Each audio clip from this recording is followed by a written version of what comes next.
On March 6, 1981, Marianne Bachmeier walked into the courtroom where the man charged with abducting and killing her 7-year-old daughter, Anna, was on trial. She pulled out a pistol from her coat and shot 7 bullets into 35-year-old Klaus Grabovski, who had his back turned to her, completely unaware of the danger behind him. He died on the scene, and Mariana became known as Germany's revenge mother. The trial of Klaus Grabovski had already captured a lot of media attention. His murder made the case even more famous, stirring up a media frenzy. Mariana's actions had gained her widespread sympathy, but public opinion was divided. Was the shooting an act of justice, or was it dangerous vigilantism?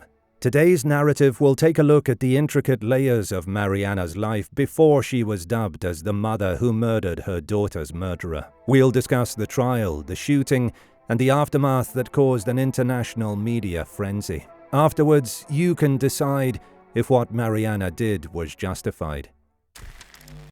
Who was Marianne Bachmeier? Marianne Bachmeier was born on June 3, 1950 in Saarstedt, a small town in West Germany. Her parents were refugees who had fled to East Prussia after World War II and were devoutly religious. Her father was a former member of the Waffen-SS, the combat branch of the Nazi Party's paramilitary SS organization, which was involved in various atrocities, including the Holocaust. Growing up with a strict, aggressive, authoritarian father who spent most of his time drinking was not pleasant. Eventually, Mariana's parents divorced and her mom remarried. Unfortunately, Mariana's life without her abusive father didn't make her life any better.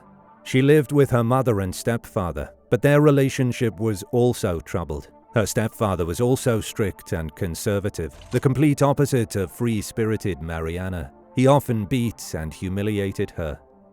Her mother's treatment of her wasn't any better. She blamed Mariana for all the problems in their family. Things came to a head when Mariana got pregnant at 16, which caused her mother to throw her out of the house. Because she didn't have any means of raising her child, Mariana decided to give the baby up for adoption. At 18, she got pregnant again by her boyfriend, but before she was able to give birth, she was raped. Fortunately, Mariana was able to get justice for herself. She ignored the rapist's threats and reported him to the police. However, the traumatic experience caused her to also give up her second child for adoption. At 22, Mariana started working at a pub called Tapasa, where she met and later dated the manager. On November 14, 1972, she became pregnant with her third child, Anna. Her on-and-off boyfriend, Christian Berthold, was not ready to commit to a serious relationship. But Mariana felt that she was in a better position to raise a child this time. She had felt guilty over the adoptions of her first 2 daughters and was determined not to lose this one, so she decided to raise her third daughter on her own. After giving birth, Mariana had herself sterilized. According to her friends and colleagues, Mariana's life was centered around the baby at first. But despite her love for her child, she had to overcome a lot of challenges because she was a single mother. Mariana would often bring Anna to the pub when she had to work. She even let the baby sleep at the pub while she partied after hours. She treated Anna like an adult, letting her take care of many things on her own, while Mariana slept during the day. Because of this, Anna would often play around the neighborhood. While Mariana was neglectful, it is important to remember that she was a single mother with not many prospects. She was doing her best for her daughter. She even considered putting up Anna for adoption, approaching a married couple she knew to talk about taking Anna in as their foster child. Despite the circumstances, Anna was said to be quite bright. She never acted like a troubled child. Moreover, there was never any question that Mariana loved her. However, it doesn't mean that the two always got along.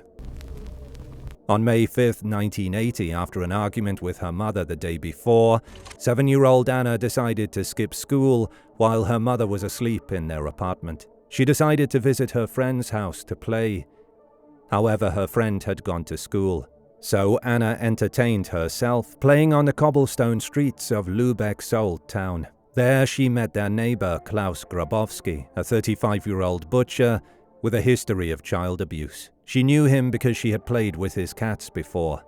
Grabovski lured Anna into his apartment by telling her that she could play with the cats again that day. He held her captive in his basement for several hours before strangling her with his fiancée's pantyhose. Mariana, not knowing what had happened to her daughter, went out that afternoon for a photo shoot with a local newspaper. They wanted to do a story about her and her unusual car, a Volkswagen van that was covered in paintings.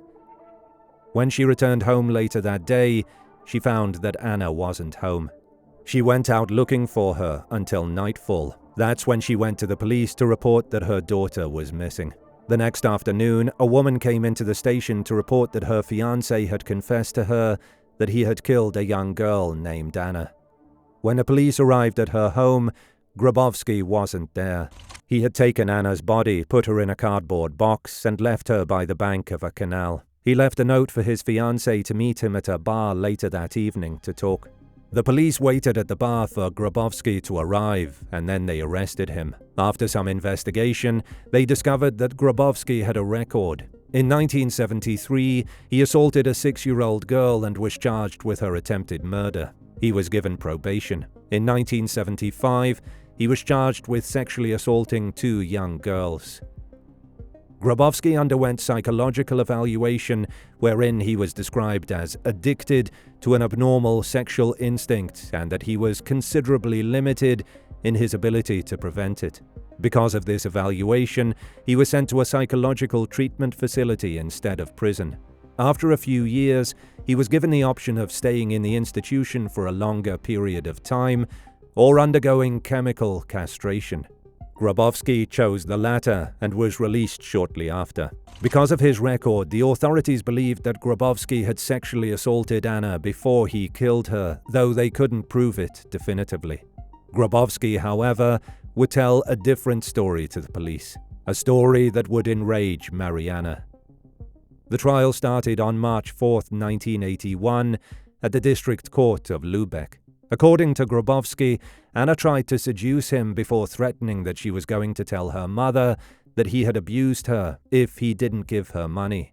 Because he was afraid that he would go to jail due to his past record, he decided to kill her. He also confessed that he had, with court approval, already taken hormones to reverse the chemical castration he had undergone previously. His treatment also included increasing his testosterone level because he wanted to restore his sex drive and start a family. At the time of the murder, his testosterone level had already returned to what it was before the original procedure.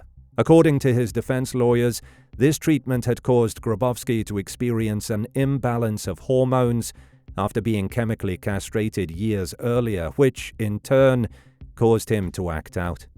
Grabovski wasn't the only one on trial, however. Mariana was also being scrutinized in court. There were testimonies and descriptions of her life as well as Anna's life. In court, people heard about how Anna grew up in the streets and how Mariana didn't care for her properly because she was a waitress who worked late nights. Not only was Mariana heartbroken, everything she heard in court fueled her rage even more. On the third day of the trial, March 6th, Mariana went inside the courtroom wearing a trench coat shortly before 10 a.m. Grabovski is sitting when Mariana walks towards him from behind. She pulls a Beretta caliber .22 from her coat pocket and shoots Grabovski 8 times. 6 of the shots hit him, and he dies in the courtroom. Witnesses report hearing Mariana say, "I wanted to shoot him in the face. Unfortunately, I hit him in the back. Hopefully he's dead." According to Mariana, she killed him not just for revenge, but also to prevent him from further damaging her daughter's reputation. Mariana was arrested immediately. She didn't put up any resistance. She was charged with murder on November 2nd, 1982. Public opinion on Mariana's act of revenge was split. Many expressed understanding and sympathy. Her crime was an act of desperation of a grieving mother. However, others saw it as an act of self-justice and asked that she be strictly punished to protect the rule of law. Many believed that the law was complicit in Grabovski's crime because they allowed him to restore his sex drive when he clearly had a record of sexually abusing young girls. While awaiting trial, Mariana decided to sell her life story to the weekly German magazine Stern for 250,000 marks, roughly $158,000. Mariana used this money to pay for her legal fees. The magazine published 13 episodes containing the details of Mariana's past. Readers learned about her unfortunate childhood, the abuse she had experienced, and the adoption of her 2 daughters. Because of the articles, some believed that Mariana was an unfit mother and was merely faking her grief. Others empathized with her experience and motives, but they still condemned her actions. Despite the divided opinions, there was still a large portion of the public that supported Mariana. Some even went so far as to create a support association for Mariana, which received 100,000 marks that was intended to help her pay her legal fees. While many were debating the morality of her actions, the prosecution was struggling with what to charge Mariana. Was it premeditated murder or manslaughter? Mariana couldn't be pardoned for her crime because it would open the door to vigilante killings. The government didn't want to see more people taking the law into their own hands, so they needed to charge her. However, the public was pressuring the government to have mercy on Mariana. For many Germans, this eye-for-an-eye justice was justified because of the nature of the crime. During Mariana's trial, she testified that she saw visions of Anna in the courtroom and that she had shot Grabovski in a dream. When she was examined by a doctor and asked for a handwriting sample, Mariana had written, "I did it for you, Anna." She also drew 7 hearts on the paper. Perhaps they symbolized the number of years that Anna was alive. Mariana also stated that she had heard Grabovski was going to make a statement. She didn't want him to lie about Anna. She was furious that this man who had stolen her child's life would blame her. Shaming the victim, let alone a young child, was not something she could stand for. Later, the prosecution downgraded the charge of murder to manslaughter charge, as well as the unlawful possession of a firearm, though they tried to remind the court that the revenge mother of Germany was a neglectful mother. The judge ruled in Mariana's favor. He didn't think that Mariana posed a threat to society. For him, the shooting was a spontaneous act that was caused by the trauma of the court hearing in the previous days. In March 1983, Mariana was sentenced to 6 years in prison. She spent the first 18 months in a psychiatric facility. After serving 3 years, Mariana was released in June 1985. In the late 1980s, Mariana got married and moved to Nigeria, where her husband taught German at a German camp. In 1990, they divorced and Mariana went to live in Palermo, Sicily, where she worked as a caregiver at a hospice. According to Mariana, she didn't want to return to Lübeck because people there only knew her as Anna's mother.